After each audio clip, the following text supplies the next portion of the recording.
What's up, YouTube? This is everything you need to know about the Mint 400. So this is the bike I use for the race. It's just a SX, so it's definitely not built for desert racing.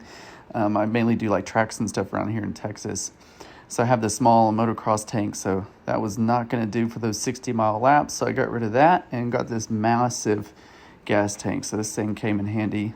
Did a few other little things to the bike. I'll do a more in-depth video about that later, but did the solid inserts here, so didn't have a flat, and it's time to hit the road.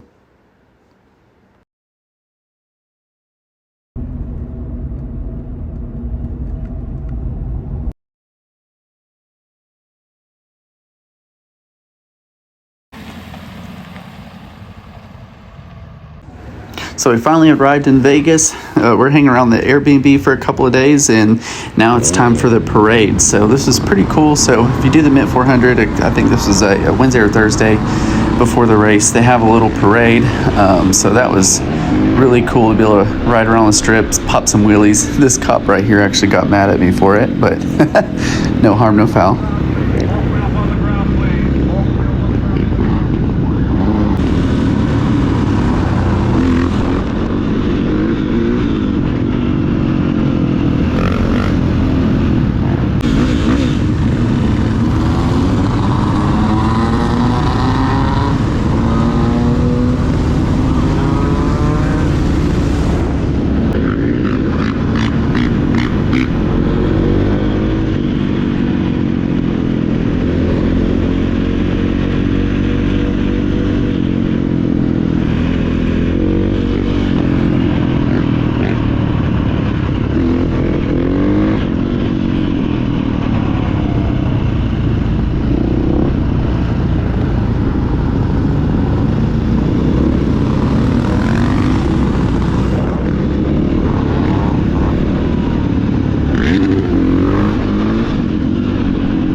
So this is Honcho. I actually came to Vegas to race with the NT Racing team, so check them out on YouTube. But this is a 78 J10 Jeep. It's a freaking sweet build. Look at that thing. So I was lucky enough to be able to navigate a little bit during this race, so it was pretty cool and allowed me to see the track before I went on the motorcycle. So it's pretty sweet.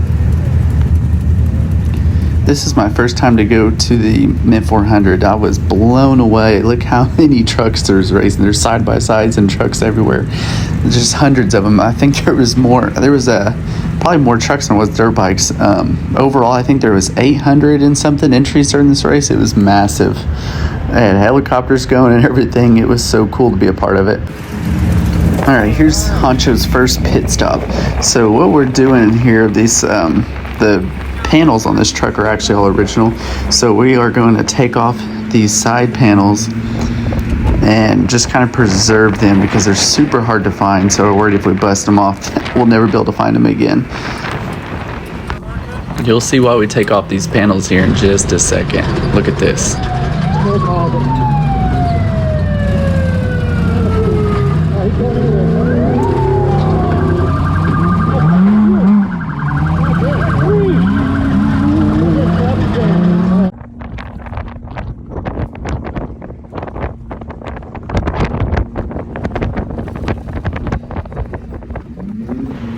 Here comes Honcho coming in, and thank God we took off those panels. Look at the damage the truck took here.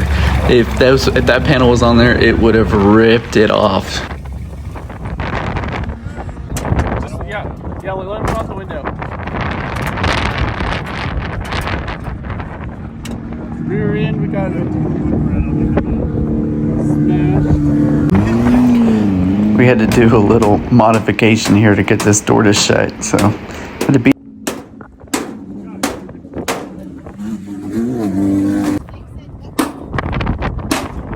That whole thing's about to come off. Yeah, I said we ratchet strap it. Well, it has the secondary, like Chance, it has the secondary line.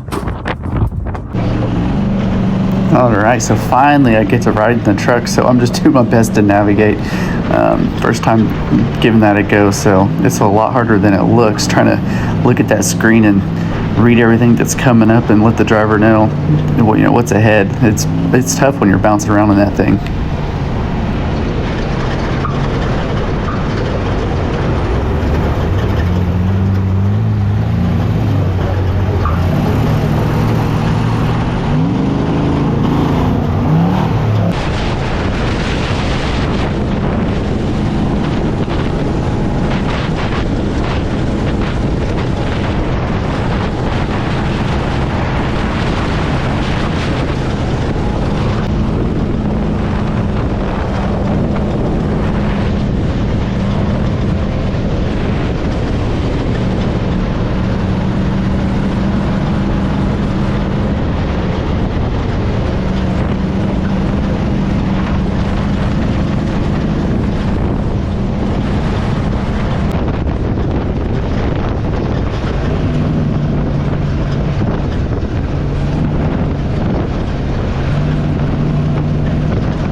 All right, we are back at the gun. So that pretty much wraps up Honcho's race. We timed out. We just missed it by a few minutes, so we had a few long pit stops that cost us. So we went ahead and packed up for the night, and we really wanted to preserve the truck for Baja, so we didn't want to beat it up too much. All right, so it is finally race day for me. So I'm doing the Ironman class. I don't know why I did that to myself, but I didn't have anybody that was ready to roll on this race. So especially coming from Texas, not very many people are willing to travel that far on a whim for a race. So chill. all right, so my goal is just to finish this race, not trying to take home any trophies. So if I can finish this race, I would be pumped. The motorcycle portion is about 400 miles or so. Basically what they do is when the pros finish their, I believe it's 6th lap, that's when that nobody else will start another lap once the pros are finished. So as long as you complete half of the amount of laps that your class leader did, then you're considered a finisher. One thing is for sure, it was so fun opening up the bike on these straightaways. One thing that I would definitely do is get a steering stabilizer. Pretty much everybody there had them but me. So it's you can kind of see it in these videos, just that front end is just walking all over the place. And then on top of that, these knobbies going 80 miles an hour plus. The bike is just sitting there floating across the sand.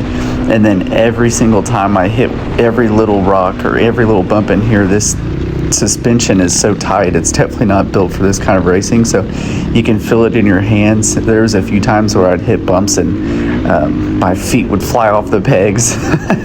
And it pretty much to fatigue too. By the end of this race, I wasn't even able to squeeze the bike anymore. So there's the first pit stop. Honestly, the first lap, I was feeling great.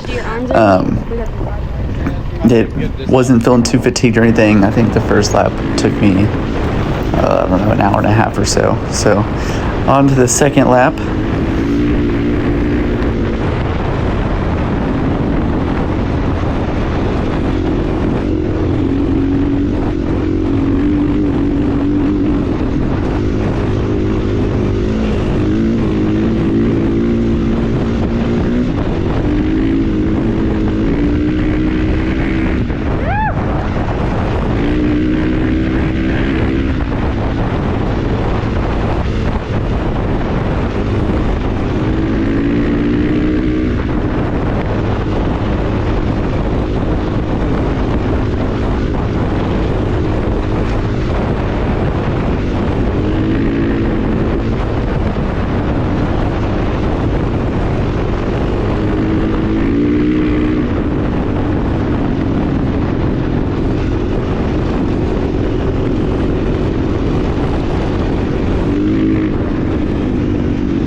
So remember when I said I was feeling pretty good? Yeah, that all went downhill real quick on the second lap.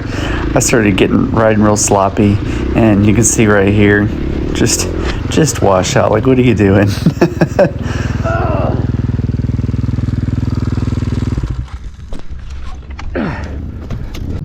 All right. How far are we from race time? 20 minutes? 20 minutes? Something like that. How you feeling? Like $1 million. Ready to roll. Got everything you need? Oh yeah.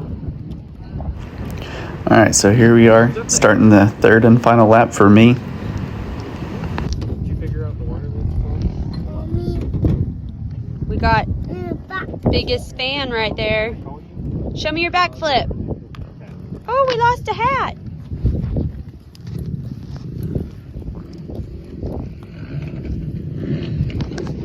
Show me your dirt bike. And then we've got Black Panther chilling over here. And I found Making a video. Give me some goods.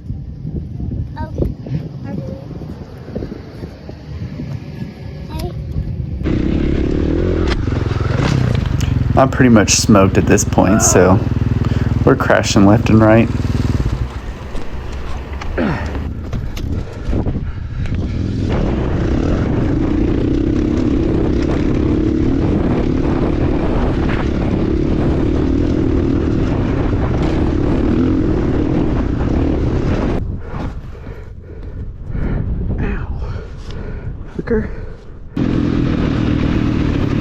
All right, so this is where the race went downhill real fast. So third and final lap, for me anyways, my front sprocket bolt came out and pretty much just ruined everything right there. So I was actually able to pull the bike off. You can see that thing is gone. The sprocket's wedged in the frame. So I start making some phone calls, and luckily there was a guy in the pit. After a while, my wife finally tracked down somebody that had a replacement bolt, and the rider actually brought it out to me on his last lap. So at this point, I'm just smoked. I've been riding for about 8 hours. I lost about an hour waiting on that sprocket, on a sprocket bolt. So yeah, finally finishing up the race, just hauling, just trying to get back.